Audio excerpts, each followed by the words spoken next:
Three quality stocks to buy near their 52-week low. This is a video that I do every Saturday, and I go through a screener and I look at stocks trading within 10% of their 52-week low. And sometimes you can find amazing companies like Procter & Gamble, Adobe, UNP, and there's just a lot of them. And you could find some very interesting opportunities. This is something that I do for my portfolio every Saturday, and I screen through stocks at their 52-week low, and I try to determine if I believe this is a buying opportunity. If it is, then I watch the stock. If it's not, then I set a price alert. And that's what I'm going to do here. And I'm going to give you my opinion on those three stocks and give you my fair value on them. So I really hope you enjoy it as always.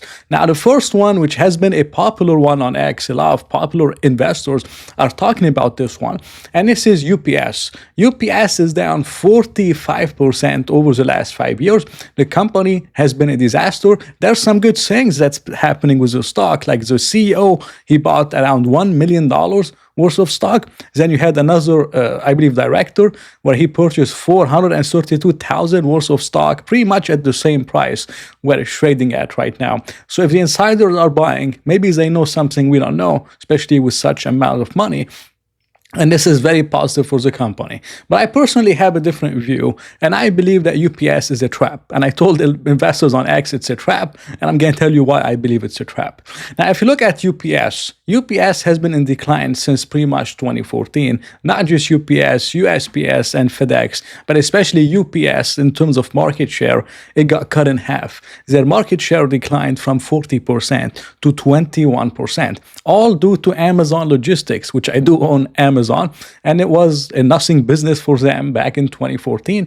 Now Amazon has a 27% market share in terms of logistics, and they expect Amazon to take over USPS in terms of shipments by 2028. Now you look at Amazon, it's growing shipments by 7%, UPS by 1.7%. So they stand no chance against Amazon. So this is a business that's structurally in decline. It's cheap, it may be undervalued, maybe they have a good dividend, but it's structurally in decline, and they're gonna struggle a lot for them to turn the company around if they can even do it. Now the company is doing something very interesting, and they're cutting their Amazon volume by 50%.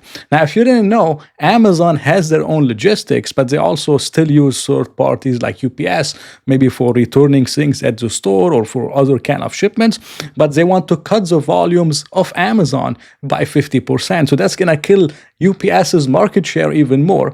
And they said they're doing it mainly because it makes no sense for them and it's very low margin stuff. So they expect 20 to 25% of the volume in the UPS network to be from Amazon, and the company has 11% of their revenues from Amazon, and then they're gonna cut that in 2026. Now that's gonna be very hard for UPS to turn it around, and I'm surprised the CEO was brave enough to make such a move, because it's not easy to replace a customer like Amazon overnight, but apparently they believe they can do it. It's not gonna be a walk in the park. They believe they can do it, so they expect volumes to drop 8.5% year over year in 2026, but they expect the revenue per package to increase by 6%. So Amazon has been killing them on pricing, and they believe they can diversify into different customers, but it's not going to be easy to replace Amazon. It's not going to be easy at all. And I'm very, very interested to see what happens with UPS. But again, the trend is against them, and it's going to keep declining for many years to come. And if you look at the dividend, this is a proposition that it has a high dividend yield. The dividend yield is at 7%. And I'm being honest with you guys, the dividend yield is actually well covered, because the free cash flow yield is 9%. And it's actually at a historical bottom where the stock has bottomed at a 9.5% free cash flow yield. So the dividend is well covered. You will get the 7% dividend, at least for the next few years. It's well covered. But if you look at the company's revenue growth, it's in decline, guys. This is a problem. It's like barely growing, and it's going to decline next year, and it's going to break even in 2026. Based on my experience in the market, anytime you have a high dividend yield and you have a high free cash flow yield, the stock looks cheap, but revenues are steady or they're declining, this is most likely a trap, because the most likely setup is that revenues will ultimately decline, and the high free cash flow yields that you bought will end up not being the actual free cash flow yield, because free cash flow will decline with revenue as the company can't really grow in revenues. So most of those kind of investments in general, they end up being traps. But I believe in general, 9% free cash flow yield is not enough on UPS. The company still has a lot of debt. So if you look at it from an enterprise value to free cash flow, it's trading at 14 times free cash flow. 14 times for UPS with no growth is very, very expensive. If it was trading at 10 times enterprise value to free cash flow, I'm like, okay, that makes a little bit more sense. Or if the free cash flow yield was around 15%, like many companies with no growth, they trade at a 15% cash flow yield, and this one's only at 9%, I would say, okay, UPS is a buy. But at a 9% free cash flow yield with declining growth and with them having to replace Amazon next year, I don't like it, guys. I think there's way better setups in this market, way better dividend stocks. A lot of the REITs are still down. So I know a lot of you get likes the stock, and maybe I end up being wrong on it. I don't know. But for me, I think there's way better opportunities in this market.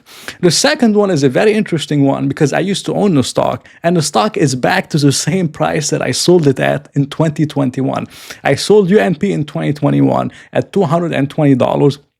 Now it's trading at $225. So the stock has gone nowhere since 2021. This is one of the best railroad companies you can own in the United States, and they own 26% of the Mexican railroad, which is called Ferromex, very popular one, very strong railroad in Mexico. 26% is owned by Union Pacific. Now, while all those railroad companies like CNI and others were struggling, UNP has been killing it. They grew earnings per share 15%, net income 12%. Revenues, I believe, grew like 8 or 10%. So the company is absolutely killing it. They're doing really, really well for UNP.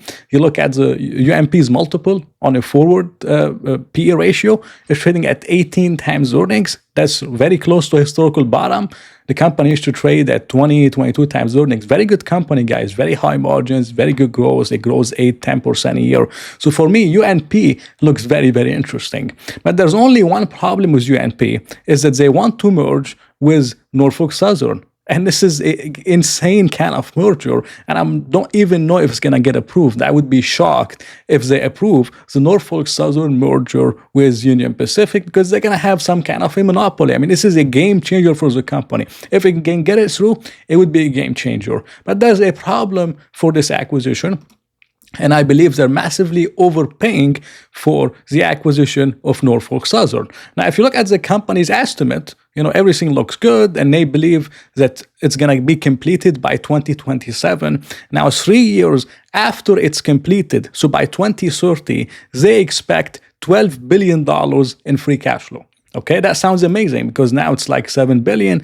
They expect free cash flow to almost double. So that sounds like a good story, right? So you're getting a $12 billion free cash flow by 2030. Okay, but if you look at how much they're paying for Norfolk Southern, including their debt, they're paying $85 billion. The current enterprise value for UNP is $166 billion. So we take the $166 billion and we add in $85 billion. They're paying $251 billion if you're buying it right now, and you're only getting $12 billion in free cash flow. It's very, very expensive. The company right now is trading at 25 times cash flow. But if you're buying this merger, you're getting 25 times 2030 free cash flow, and they're not going to be buying stock before 2027. So this is why the stock is going down, and I think it's very expensive here.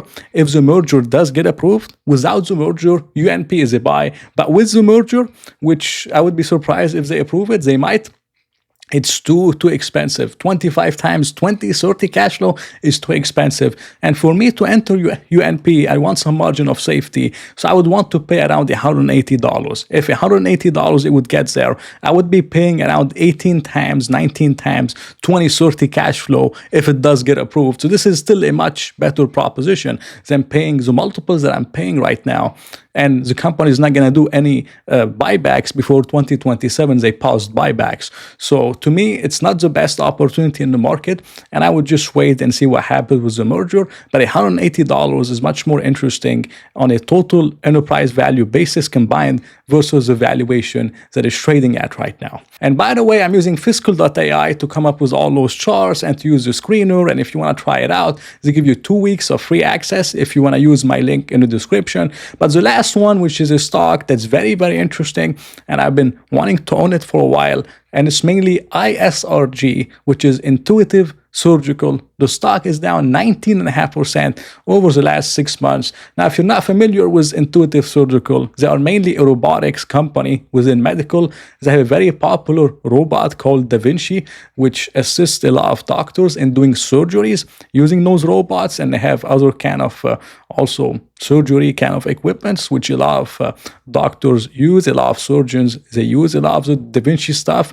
Revenues have been growing at 17% year on year, and 84% of the revenue is recurring, because once you install those robots, you can't just take them away. You have to maintain them, you have to do upgrade them, you have to do all those things. So 84% is recurring revenue. This is insane, amazing business model, and non-recurring is nothing. It's nothing for the company. Most of it is recurring, like a software as a subscription business model. Now, the main problem with ISRG is that revenue has been kind of stalling. This year could be 38%. Next 2 years is expected to decline. And the company has pretty much peaked in growth.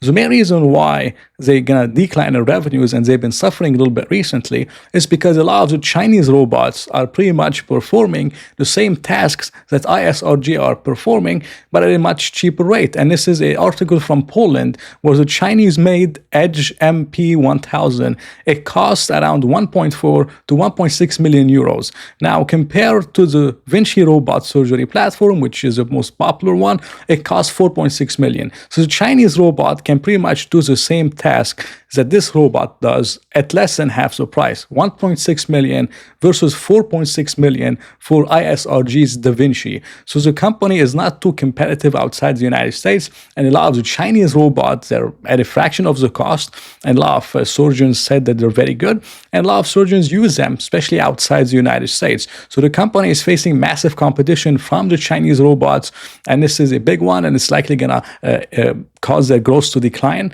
which is why I'm not comfortable paying 55 times earnings for a company like ISRG. I would like to pay something closer to 40 times, 35, 40 times earnings, forward earnings.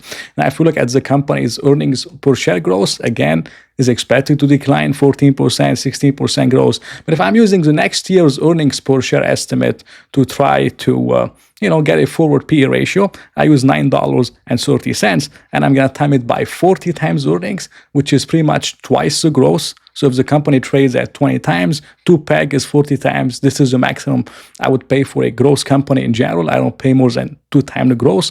So if I'm paying 40 times, which is much less than 55 times, I'm getting $372. So for me, ISRG is a buy anywhere close to $370, $400. It would get much more interesting, but there's a lot of competition from the Chinese robots outside the United States, which are waiting on their growth. But this is a company that's still on my watch list. I'm still watching the stock. 370 is very, very interesting. And this is what I have for my fair value on ISRG. Out of the three, if I had to pick one, I would most likely pick UNP. I would take my chances on the stock because the stock is very cheap relative to the fundamentals without the merger being approved. But if the merger is approved, which is highly unlikely, again, then the company is not cheap at all. And they're not going to be doing buybacks till 2027. So this is the story, but I would prefer UMP. And I hope you enjoyed today's video, not financial advice. If you did enjoy it, please press the like button and maybe consider subscribing. So I'll talk to you in another video.